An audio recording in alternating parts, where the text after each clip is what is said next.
Hello there. I remain yours truly, Maxwell Okure. I discuss life issues on this platform. And something came up recently, and I wish to lend a voice on it. Somebody was talking about Father in the Lord. You know, this concept that Pentecostalism has actually brought into our space. And if you are in the field and probably the mission field, or probably you have a local church, one thing that the system actually will implore upon you is to have a Father in the Lord, whether it's spiritual or physical, as the case might be. So this discourse was going on, and it was this part that was it's mandatory that you have a father in the Lord and what you're doing. Yes, there's nothing wrong with having a father in the Lord. There's nothing. What I call a mentor in the Lord, they call it influence in the Lord, whatever you want, nomenclature you want to give to it. It's very important. It's very nice you have one. But this is my position. If you have a father in the Lord, listen carefully. If you have a father in the Lord, and that father in the Lord does not know your surname, a waste of time. Am I speaking English? Let me say this again. You have a father in the Lord, and that father in the Lord does not know your surname as a son in the Lord. You are wasting your time. Because every son that is connected to a father must not just be a biological connect, there must also be a physical connect. I must know you, you must know me. That's how it works. So if you have a church and you have your yearly program calendar, okay, and you have 10 programs for that year, and you invite your father and the Lord for the 10 programs that you have throughout January to December, and he does not honor one out of the 10 programs, my dear, you're a vagabond in the Lord.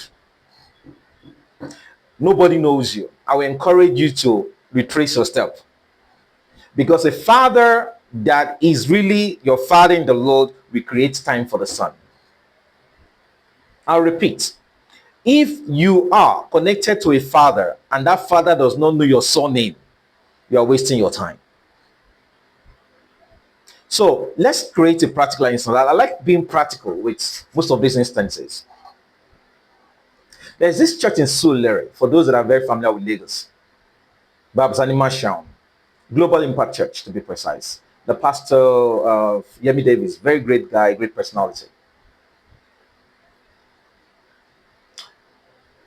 did organize the program. Can't remember the name of the program anyways.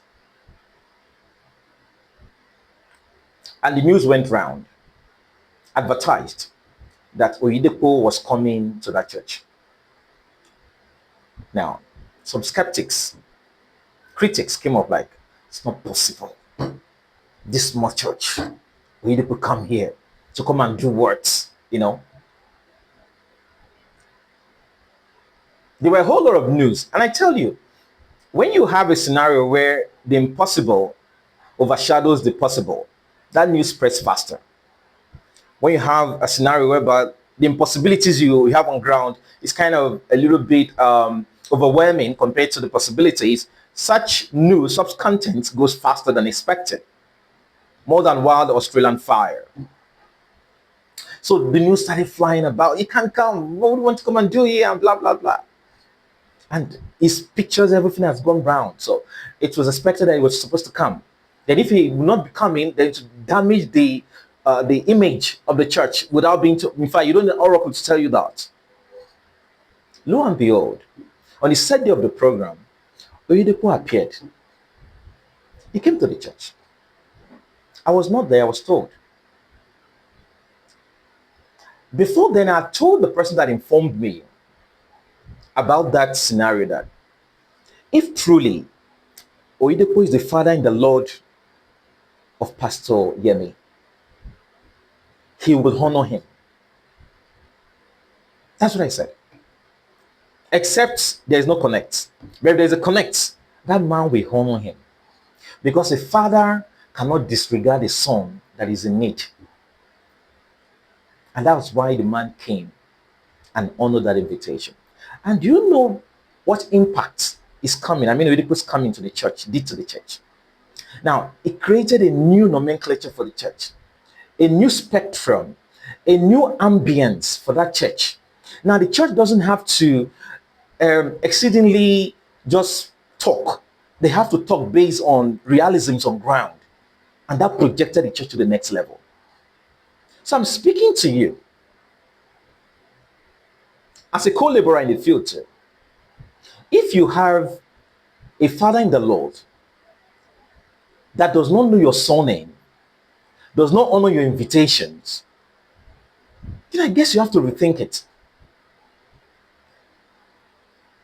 If the only thing you enjoy from him is for you to contribute for his birthday, that's the only time they remember you.